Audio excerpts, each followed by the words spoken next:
Hola de nou. Avui a l'Ibona Lletra se'ns fa present una preocupació que ens sobrevola des de fa temps i que es va accentuant, que és la de l'aigua. A mesura que la sequera persisteix, veiem que allò tan natural d'obrir l'aixeta i que enragi pot ser aviat que tingui algunes limitacions, si més no. Dante Maschio és el portaveu de la plataforma d'entitats Aigua és Vida i també és membre d'Enginyeria Sense Fronteres. Aigua és Vida, una plataforma d'associacions veïnals, sindicats, entitats cooperatives i altres, qüestiona si més enllà de la falta de pluges el que cal és revisar el model de gestió de l'aigua. Dante, gràcies per estar avui aquí amb nosaltres a l'Ibona Lletra, benvingut. Gràcies per convidar-nos. A veure, cito, això no és només sequera, ni que no plogui, sinó que és un saqueig històric de l'aigua. Afirmació seva recent i contundent en una jornada que es va fer en posta sobre aquest tema. Comencem pel principi, la sequera. No només és sequera, però la sequera sí que hi és. Exacte, fa uns 3 anys que no plou com hauria de ploure, però no és només sequera, no? És a dir, hi ha dos conceptes relacionats amb la sequera pluviomètrica, la falta de pluges, però també hi ha la sequera hidrològica, no? Que és la falta de disponibilitat, no? Perquè donem més aigua de la que tenim, no? I això és un problema crònic que des d'Aigües Vida i Enginyeria Sense Fronteres fa anys que denunciem, que donem aigua a tothom a qui la demanda sense pensar prèviament quanta aigua tenim, no? I per això parlem de conceptes com escassetat i no només sequera. I el que veiem és que la Generalitat de Catalunya, les administracions, s'enfoquen molt en dir que aquest problema és un problema de falta de pluja, no? I no és només falta de pluja, que també, sinó que realment s'està fent una mala gestió de l'aigua, s'està donant aigua a tots aquells interessos i aquells grans actors que la demanden. Aquí què passa? Que tenim uns consums dimensionats per quan tot va bé, diguem, per quan sí que hi ha pluja, i després, en el moment que ens fallen els registres climàtics, diguem, ens falla la pluviometria, llavors ja no som capaços d'afrontar situacions com aquesta que dèiem de 3 anys de sequera? Sí, exacte. El que passa és que ens hem enfocat en mantenir i fer créixer la prosperitat econòmica del país, i el PIB català i l'espanyol i de la majoria d'estats es basa en una explotació dels recursos hídrics, no? La riquesa prové de l'agricultura, del turisme, de la ramaderia, activitats que són intensives en l'ús d'aigua, no? I això ha anat creixent, la demanda global d'aigua ha anat creixent, i ara el que ens trobem fa uns quants anys és el problema, l'elefant en l'habitació, que és el canvi climàtic, no? Aquesta emergència climàtica que ens diu que cada vegada tindrem menys aigua, l'escalfament global, no? L'augment de temperatures fa una major evapotranspiració, tenim menys aigua, s'evapora més aigua, i tenim aigua menys disponible, no? Perquè plou de manera diferent, a l'estiu plou menys, tenim tempestes puntuals a l'hivern, i això fa, no? Que a Catalunya, per exemple, en el proper futur, el 2050, preveiem un 20% menys de disponibilitat d'aigua, per exemple, a la regió metropolitana, no? És a dir, que... 20% és molt. És molt. Estem parlant d'una 5ª part del que es consumeix i això és moltíssim. Exacte. Llavors aquí el que cal és planificar en funció del que l'emergència climàtica ens diu, i això, segons el nostre parer, significaria tocar el crostó dels negocis econòmics, no? Que són negocis que fan un negoci i exploten la poca aigua que tenim.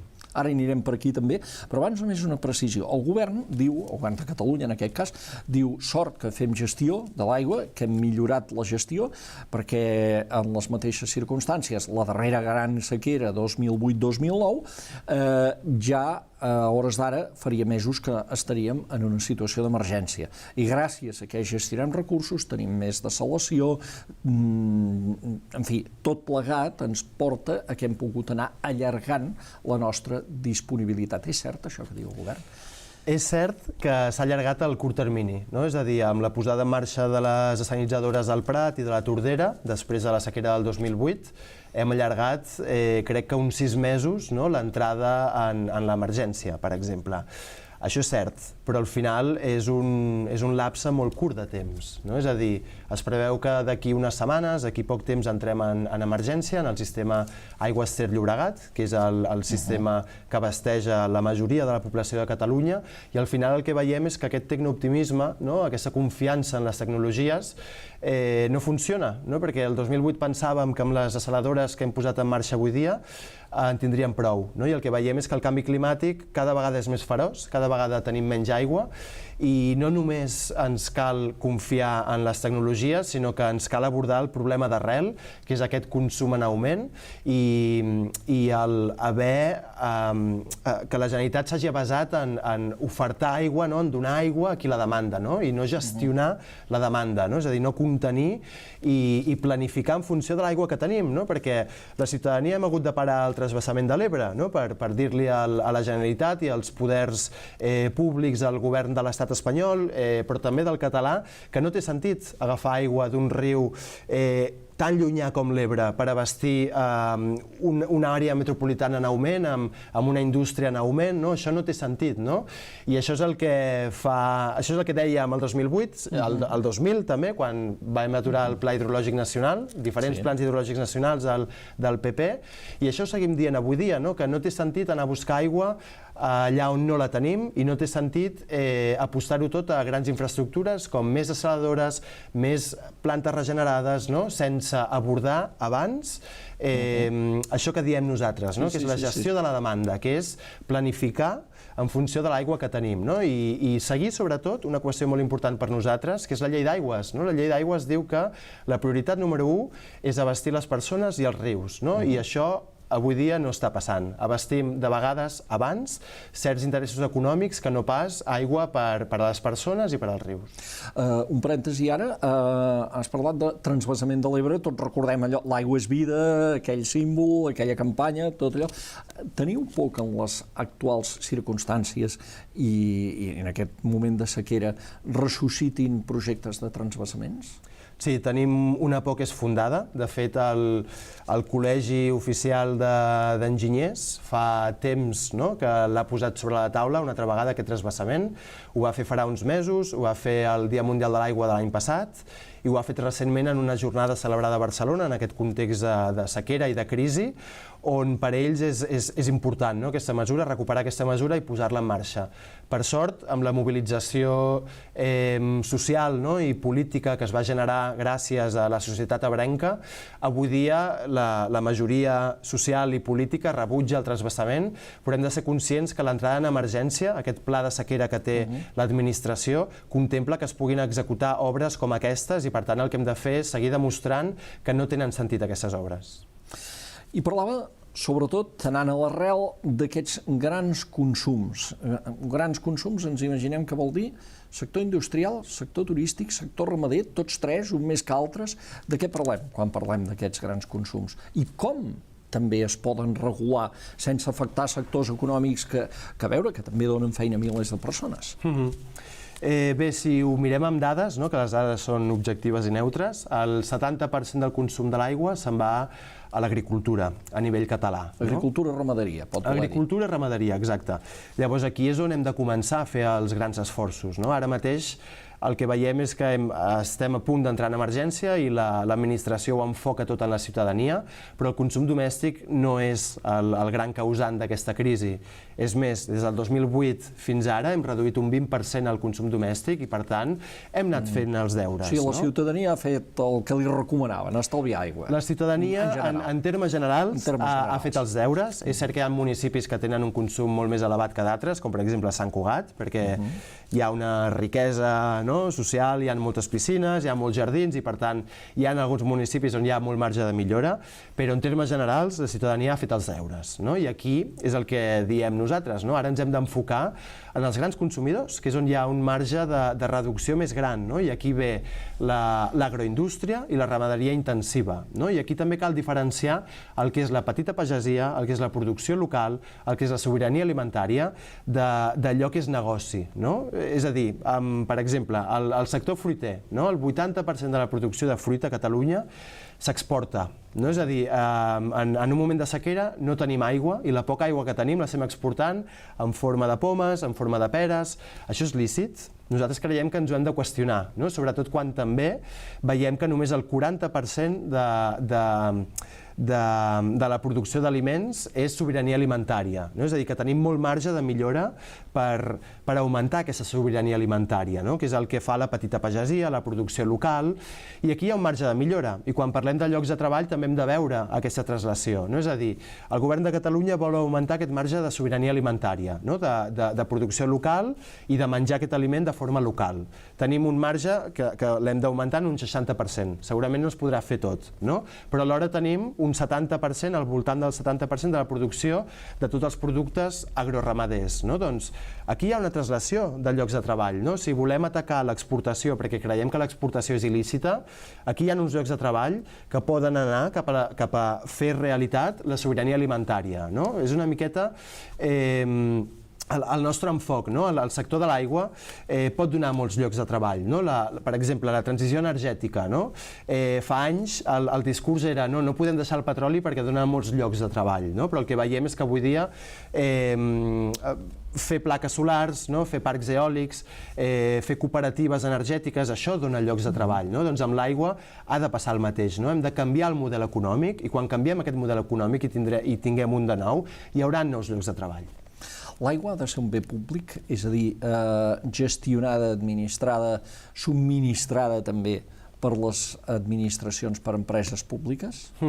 L'aigua és un bé públic reconegut com a tal en les lleis. No ha de ser, de fet, és un bé, i fins i tot està reconegut això a nivell internacional. Exacte, com a dret humà. El 2010 les Nacions Unides el van reconèixer com a dret humà, sobretot per un context de crisi mundial, donada per la crisi climàtica, donada per la sobreexplotació, no? Com la que veiem avui dia a Catalunya, i també per la privatització del recurs, no? La privatització que es va cuinar a França, no? I als països occidentals va tenir un impacte molt fort al sud global, no? Al con sud-americà, per exemple.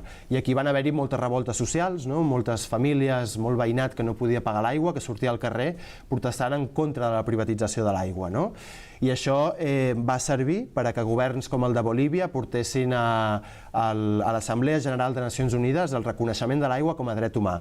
I això doncs, ha tingut el seu impacte, no? Mica en mica hem vist com els estats, els governs i els municipis s'han adonat que l'aigua és important, l'aigua és un dret humà, l'aigua és un bé públic, l'aigua és un bé comú i per tant cal gestionar-la com a tal, no? I aquí a Catalunya, per exemple, estem en una situació d'anomalia, no? Si bé al món el 90% de la població és abastida per empreses públiques de gestió de l'aigua, a Catalunya aquest percentatge volta el 22%, no? És a dir, tenim un elevat context de privatització que des del nostre punt de vista també ens ha portat a aquest escenari de sequera i de crisi de l'aigua. En què es nota que ho gestioni en aquest sentit que deia una empresa privada per concessió de l'administració o bé una empresa pública? És a dir, què és el que no fa l'empresa privada en aquest cas?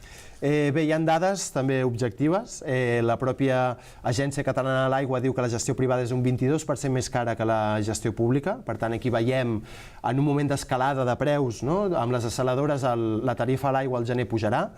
Veiem que hi ha un 10% de la població de Catalunya que té dificultats per pagar l'aigua i, per tant, en aquest moment la gestió pública ofereix unes tarifes més baixes i també més capacitat d'inversió. Per què? Per alguna cosa molt senzill, no? Perquè al final, on hi ha gestió privada, hi ha un lucre, no? És a dir, hi ha uns diners que paguem la ciutadania que se'ls embutxaca una empresa privada, no? I al final, si mirem el mapa de la gestió de l'aigua, és una gran empresa, que és el grup Agbar, no?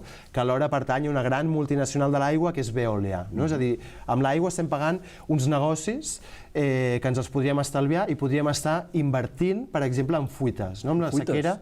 Que n'hem vist alguna de cèlebre a Badalona, concretament. Exacte. Sí. Exacte. Llavors aquí tindríem marge d'inversió, no? És a dir, nosaltres el que diem és que un cop es remunicipalitza, tot allò que li pagàvem a l'empresa privada ho tenim per a decidir què volem fer, no? Volem invertir perquè no s'ha invertit prou, anem a invertir. Volem baixar la tarifa perquè veiem que hi ha molta població amb dificultats per pagar l'aigua, baixem la tarifa, no? És a dir, hi ha capacitat d'actuació i una altra qüestió que per a nosaltres és essencial és la governança, no? I la capacitat de gestió de l'administració. Quan es privatitza un servei públic com l'aigua, les concessions que es donen són llargues, no?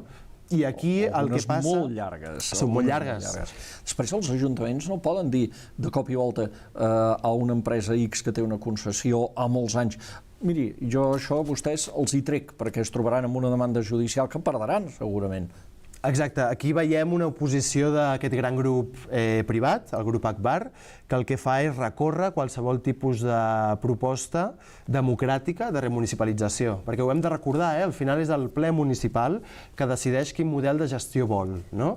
I el que hem vist és que quan diferents municipis han volgut i han decidit democràticament apostar per la gestió pública, de forma directa aquest gran grup privat els ha portat als tribunals, no? I això al final és una estratègia d'intimidació, perquè el que veiem és que tots els tribunals acaben resolent a favor del municipi, perquè té la potestat i la competència de decidir per la remunicipalització, no? Però un petit ajuntament, no, que potser no té una regidoria d'aigua, no té un pressupost gran, no, sucós, en comparació amb un gran grup privat que té un gran bufet d'advocats, doncs la diferència és abismal i de vegades molts cops això té efecte i aquests municipis tiren enrere. Malgrat això, hem de dir que la remunicipalització ha arribat per quedar-se. Des del 2010 fins ara més de 30 municipis han remunicipalitzat. Tenim casos exemplars com el de Terrassa, recentment el sistema de Girona, Salt i Sarrià de Ter han remunicipalitzat, i és una tendència que va en augment i que en un context de sequera pren més sentit que mai. Doncs en aquest context de sequera és en el que hem volgut parlar amb Dante Maschio, portaveu de la plataforma Aigua és Vida, membre també d'Enginyeria Sense Fronteres, de tot aquest tema que ens preocupa, més enllà de que plogui o no plogui. Ja veieu que hem anat aquí una mica més enllà d'això. Dante, moltes gràcies per haver-nos acostat avui la vostra posició des de la plataforma d'Aigua és Vida aquí a l'Ibona Lletra. Gràcies per convidar-nos. I nosaltres seguim després d'una pausa amb més entrevistes aquí al nostre programa. Fins ara.